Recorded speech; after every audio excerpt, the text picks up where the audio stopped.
A cultura está em alta, está todo mundo falando em cultura do consumidor, cultura da inovação, cultura de tendências, cultura organizacional, como também a gente sempre fala, olha, isso tudo é por culpa da cultura do brasileiro. Ou isso tudo é porque a nossa cultura é assim. A cultura, então, virou aquela que carrega tudo, a gente crucifica, ou por vezes ela aparece e salva todo mundo.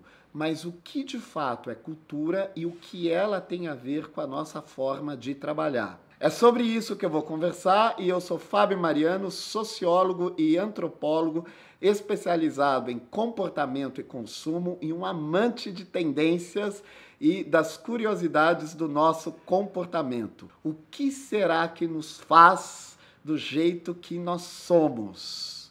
Vocês já pensaram sobre a forma que nós brasileiros temos de trabalhar? A gente tem uma identidade brasileira muito própria quando a gente está no ambiente de trabalho e uma forma muito brasileira de conduzir negócios. Nós costumamos dizer, a gente é o simpático da vez, a gente é super alegre, a gente é flexível. É muito legal fazer negócio com brasileiros porque nós somos os mais divertidos deste mundo. Será mesmo? Será que é assim que funciona? Porque isso somos nós falando sobre nós. Ao mesmo tempo, a gente também diz, brasileiro está sempre atrasado, brasileiro não dá para confiar, brasileiro é tudo mentiroso, brasileiro é o malandro da vez. Afinal, quem somos nós nesse rolê do trabalho? Pois é, temos diversos pesquisadores, antropólogos e sociólogos que já falaram e nos explicam muito sobre a nossa identidade brasileira. Tem uma lista infindável, vou lembrar somente de alguns nomes que eu amo de paixão, algo muito pessoal. A Lívia Barbosa, o Roberto da Mata, a Lília Schwartz, que foi minha professora de antropologia, tenho o maior orgulho disso. Vários também falam e escrevem sobre a cultura e a nossa identidade brasileira, o que nos faz ser como nós somos. Mas aqui eu trouxe para nós, para a gente ter um momento papo bem reto, uma reflexão que eu venho fazendo, conversando com estrangeiros que vêm trabalhar aqui no Brasil, conosco brasileiros, ou mesmo com brasileiros que moraram e trabalharam muito tempo em outros países e que de repente voltaram para o Brasil, porque daí eles têm um olhar que é o olhar do estrangeiro sobre nós. Como eles estão olhando a nossa cultura de fora e não de dentro, então alguns trejeitos nossos, algumas manias nossas, algumas cores nossas ficam muito mais reforçados. E eu vou resumir então essas cores brasileiras, né, esse nosso jeito de trabalhar e de lidar com os negócios em 4 pontos principais, 4 itens que revelam como é que nós brasileiros conduzimos negócios.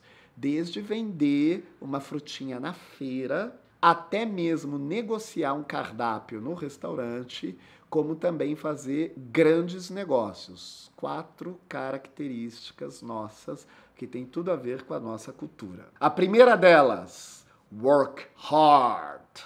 Trabalhe duro, muito duro. Nós brasileiros acreditamos nisso. Sendo que uma boa parte dos principais mercados já está acreditando que o melhor é work smart, not hard. Ou seja, trabalhe mais espertamente, trabalhe de forma inteligente, você não precisa se matar no seu trabalho. Mas no nosso dia a dia de empresa, os chefes gostam de quem trabalha 12 horas por dia. Gostam de ver funcionário chegando às 8 horas da manhã e saindo do escritório às 10 da noite. Ahá, este é o funcionário que faz. E eu até pergunto, o que uma pessoa tem tanto para fazer num escritório? Ela não tem casa, ela não tem um celular, né, para que ela entre nas redes, converse com alguém, uma TV talvez, um livrinho, um quadrinho para ler, um pet, um gatinho, um cachorrinho para, né, se divertir. Por que ela está tanto tempo assim no escritório? E aliás, o que ela fez o dia inteiro que deu 11 horas da noite, deu meia-noite e ela ainda está lá? A questão é que aqui no Brasil, os líderes acreditam que bom funcionário mesmo é aquele que trabalha até mais tarde e no escritório. Nem apareça com esse papo de trabalho remoto ou home office que não vai ter jeito. Essa é uma primeira identidade nossa, hein? Trabalhe duro. O mundo é só daqueles que suam, que transpiram, que sofrem, que têm dor. Muita dor e você será promovido. A gente ainda acredita nisso. Segundo item, um traço nosso brasileiro que nós ainda mantemos: humor jocoso. A gente brasileiro acredita que a vida levada no humor é muito mais legal. Qualquer problema a gente fala, cara, leva no humor que você vai ver a vida fica mais leve, fica mais suave. Vamos dar uma risada aí que vai tudo bem. Você já se perguntou que você está fazendo humor do quê? E de quem? Quem é o objeto da sua graça? Quando a gente, então, quer fazer graça de uma situação, de quem é que nós estamos rindo, do que nós estamos rindo e como é que nós estamos provocando essa risada. Aqui no Brasil, ainda nós mantemos as piadas jocosas.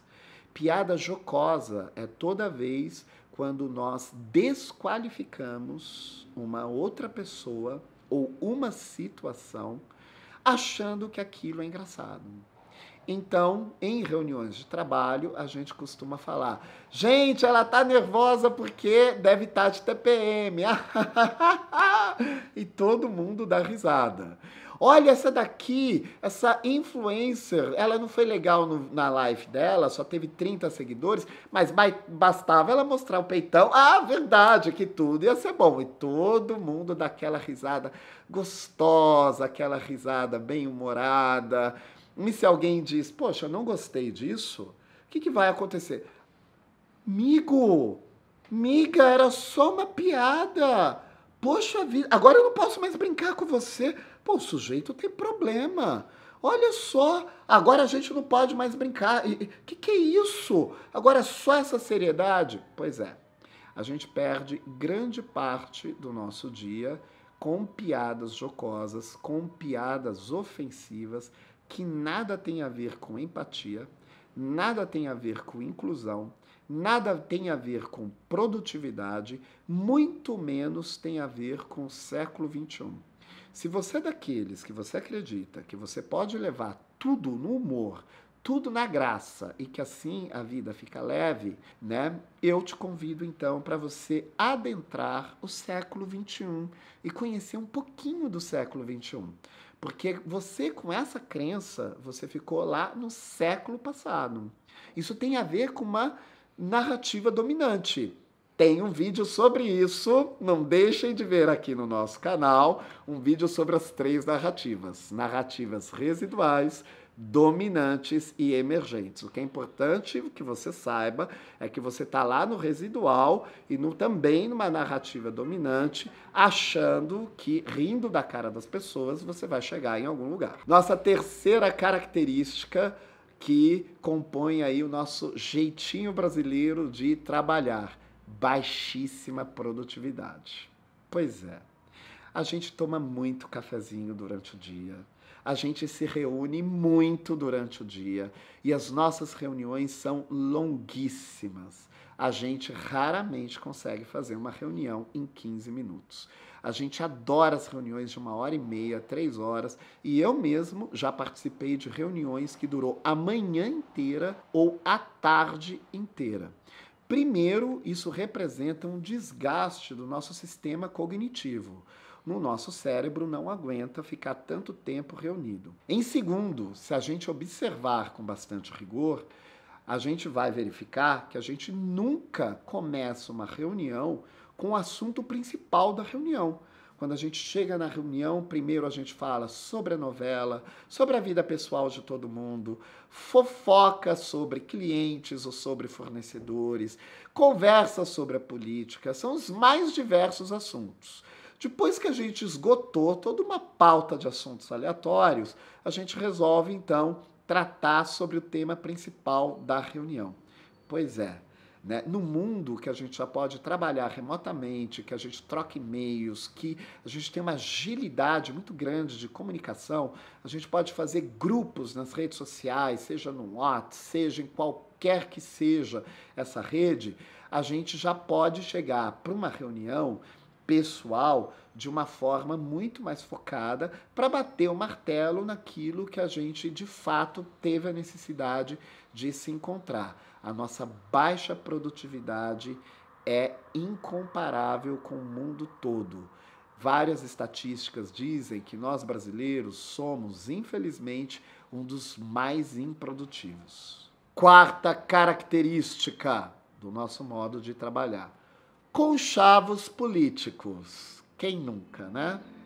A gente gosta que o líder seja alguém do nosso grupo, alguém que a gente curte, alguém que a gente tem afinidade. Não interessa se ele é o competente da vez ou não. O que interessa é se a gente tem alguma relação com ele. E daí a gente também dedica grande parte do nosso dia de trabalho fazendo articulações políticas. Ou seja, puxando o saco de quem a gente não gosta, se aliando com quem não tem a menor competência, também apoiando quem não tem a menor qualificação para um determinado cargo.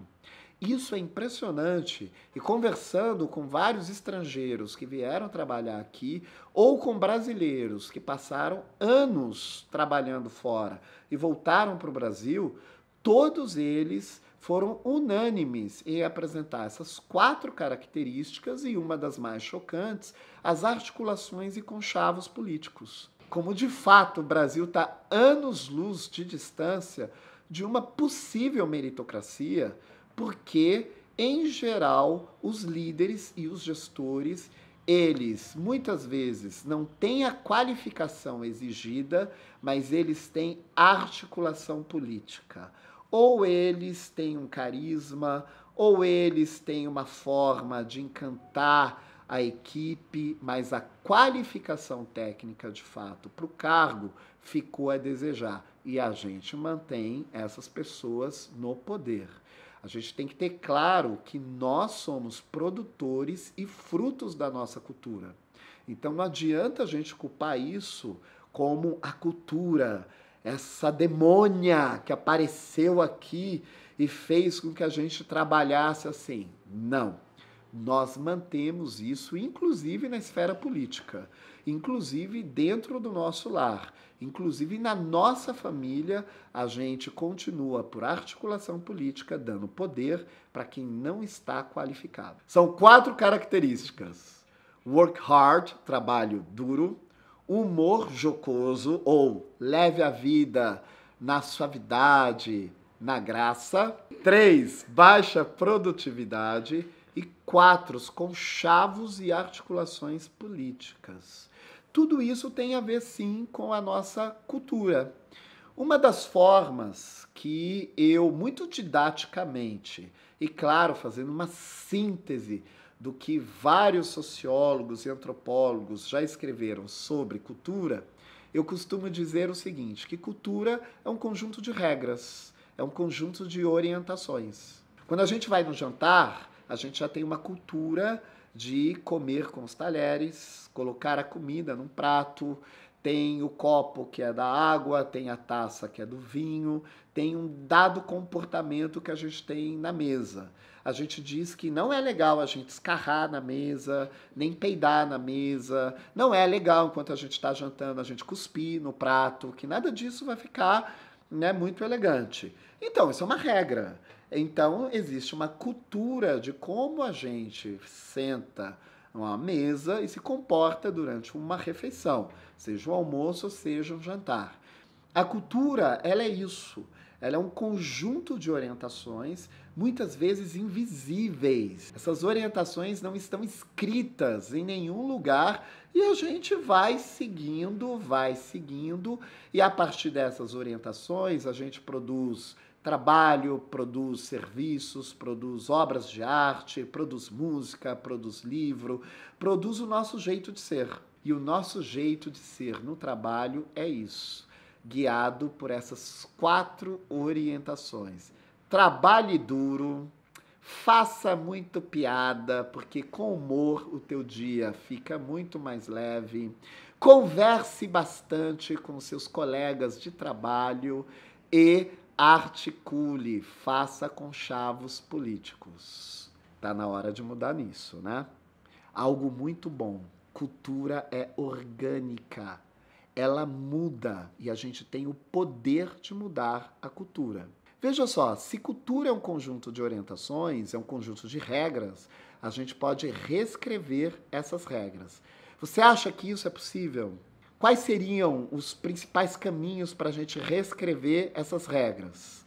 Deixe aqui seus comentários, aqui embaixo, suas perguntas, as dificuldades e os desafios que você tem enfrentado com essa cultura de trabalho, ou até mesmo se você concorda com tudo que eu falei nesse vídeo, ou se você discorda de tudo, se você acha que não tem nada a ver, que a gente é o produtivo e o sério da vez, comente. E se você gostou, compartilhe, porque como eu sempre digo, a gente compartilha aquilo que a gente gosta, porque é um ato de generosidade. Seja generoso e compartilhe. E vamos juntos reescrever a nossa cultura para uma cultura mais humanizada, para uma cultura mais inclusiva.